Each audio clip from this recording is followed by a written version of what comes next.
Yes, folks. Last Friday, New Zealand joined the rest of the world in senseless, violent terrorism. It was a very sad day indeed. Now, obviously something is going wrong, so let's deal with this objectively. Let's throw emotion out the door. Get rid of it. It doesn't help anyone. And just deal with facts. Now, in New Zealand and around the world, the left want to pretend away that 9/11 didn't happen. The thousands of innocent people who died at the hands of radical Islam, it didn't happen. And likewise in Europe, the thousands of people who died there at the hands of radical Islam, it didn't happen. And they want to pretend away the rise of right-wing populist parties right across Europe. They are spreading right across Europe, and they're growing and growing year by year. They want to pretend they don't exist. And these parties are rising simply because of the EU, the dissatisfaction with EU, globalization, mass immigration, and failed multiculturalism. Yes. So what do they actually think Brexit is about? What do they think Trump is about? This year, 1 million people are about to cross the border illegally into America. 1 million. And the left don't care. They simply don't care. They have forgotten the people. Now let's get back to New Zealand. And let's dispel this lie propagated by the left that Brendan Tarrant is somehow a right-winger. Have a look at this. Now this is from Tarrant's manifesto. Conservatism is corporatism in disguise. I want no part of it.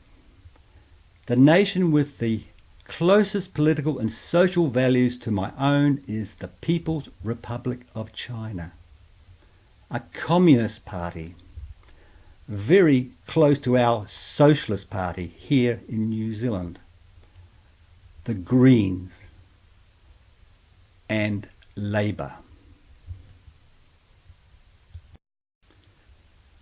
Now let's have a listen to what Jacinda Ardern said the other day.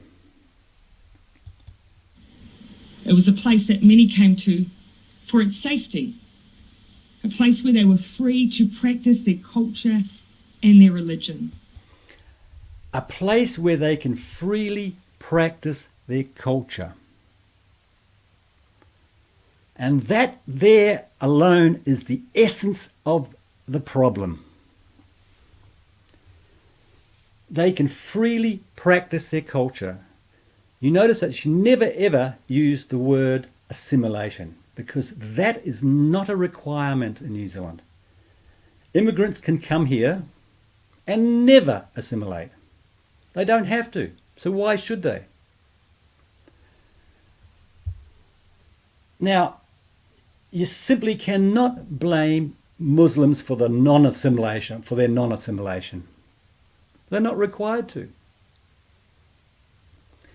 But you can clearly blame leftist policy that allows this to happen, allows the non-assimilation to happen. It's got to be a requirement for any immigration policy. Now, let me play something for you now that is to show you why assimilation is so important. Non-Muslim women will spend a day wearing the full burqa. First stop, this city centre. Now this is in Australia, folks. Just after 10 a.m. and the women immediately feel the weight of stares. People are staring, seriously staring. Yeah, so why are they staring? It's because the burqa is foreign to Australians. It's foreign to New Zealand. It's offensive in Australia. It's offensive in New Zealand. I'm stealing your I don't know look, how thank I'm you. drinking my coffee. This guy actually walked past, turned around and had another good look. We then take the ladies to a busy mall. All is well, then this comment from a passing man pushing a pram. Okay. Show me your licence. I can't believe Lovely. you just said that. Then a verbal attack from these seemingly harmless ladies enjoying a coffee. You're very good at You thought I was real. Why have you got yours covered and they haven't? Because it's my choice. Your choice is right. Well, that's ridiculous. It's not in a free country then. Why are you so angry? Angry? Yeah. The sight of you Want not. So that was the action in Australia. So what's it like wearing these garments here in New Zealand? It is the latest incident with the bus drivers typical. But joining us now are two women and know all about the reaction, Movina Rashid and Fazana Saeed, Muslim women who wear the veils or niqabs in New Zealand. Welcome to you both. First of all, watching that story, how typical is that of the reactions you get in this country? Is it the same? Well, the reaction it varies a lot. It's not that extreme sometimes for us. For example, the latest case that's happening with the bus driver, that has never actually happened to us, that sort of extreme behaviour, but sort of remarks that you can see happening in Australia, that does happen on a regular basis sometimes too. So it happens on a regular basis in New Zealand as well. Yeah. I really don't understand. What I really don't understand is why Jacinda Ardern allows this. Especially because she is a feminist. Jacinda Ardern is a feminist. And she's all about equality for women. So how is it possibly equality for these girls here to go to a coffee shop?